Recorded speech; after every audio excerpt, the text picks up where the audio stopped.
Mi salmini on fo mi landi kesiɗon e jam. Hande ko vendredi 20 décembre 2024. Mi feƴƴinanen ɗo information. Maître Mamed Traoré avocat jo on ka barode Guinée no waɗi ɗo yewtere jande. Nde yewtere Maître Mamed Traoré ɗo no feppodiri no fewdodiri jama Guinée on no wayiri noon fewdo hande. Kanko Maître Mamed Traoré o inni wo joni lagine ɗo yimɓe ɓen wona yanganagol leydi lagine ndi woni, wona gollangol peuple o woni. Kala nomaɗo e poste hum ma kala faalaɗo nomede e poste hum ka gouvernement ka administration wona fi gollangol leydi ndi. Wo kono andirta wona fi gollangol leydi ndi, wo démagogie on no ɗuuɗi, penale ɗen no ɗuuɗi, waccugol lamɓe ɓen no ɗuuɗi. Wo kala mo yiiɗa ino wacca lamɓe ɓen, no créa mouvement de soutien ji, ino wola penale, wo on ɗon si nomama e poste on na fi gollangol leydi ndi hare woni ko fi gollangol jiifa mum on, gollangol hoore mum. Wo fewndo ɗo no lagine ɗo waɗaɓe ministre ma waɗaɓe directeur ma nomaɓe ka administration ton e poste wo kala poste konti noma.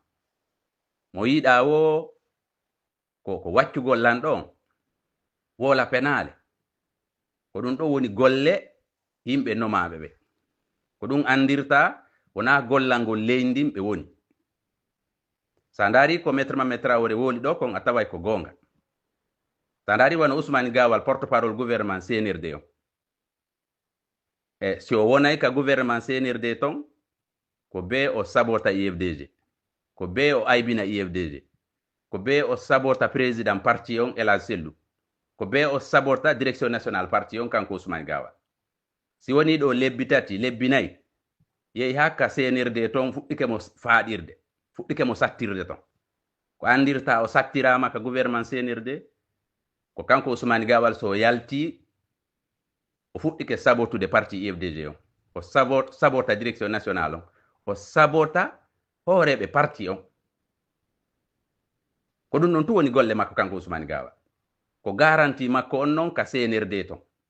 So o wonay ton, o wona ministre, o wona porte parole gouvernement on, ko so o sabota IFDG, ko so aybina IFDG. Si IFDG waɗi ko moƴƴi, kanko Ousmane Gawal o yalta o sabota ɗum, o aybina ɗum, o aybina président parti on, o aybina responsable ɓe parti on. Ko ɗum ɗo woni golle makko ɗen ka CNRD ton. So ñande o acciti waɗugol ɗen golle ɗo wo ɓe rattomo ka CNRD ton. Ko ɗum yiya ton tuma neeɓi seeɗa o woni lebbi tati wo ma woni lebbi nayi wo, kanko Ousmane Gawal o yaltay o waɗa déclaration ji, o critique parti on, o sabota parti on. On taway ko Maître Mamed Traoré holli ɗo kon ko non woniri. Woɓe wa Ousmane Gawal fo ya yagal fo. Ousmane Gawal ko simple fojo. Ko fojo simple. Sina ɗum o wawata suɓade hoore makko personnel fi o wawonde ka CNRD ton, fi o wawonde ka gouvernement. Tawa kanko ko sabotugol parti IFDG on tu woni golle makko ton. Kala ka parti on aybinte innine Ousmane Gawal ko ɗum ɗo woni golle mum. Ɗum ɗo woni golle mum. Zameɗa hi kanko Ousmane Gawal mo wowli IFDG ko moƴƴi, ma mo wowli président parti on ko moƴƴi, ko sabotugol mo aybina tum. Ko avocat jon holli ɗo ko Maître Mamed Traoré ko exemple tumi haalani o, ko gonga makko. Ko ɗum waɗi hande bimbi ɗo RFI ka journal RFI ɓe sifike fi Zérkore on.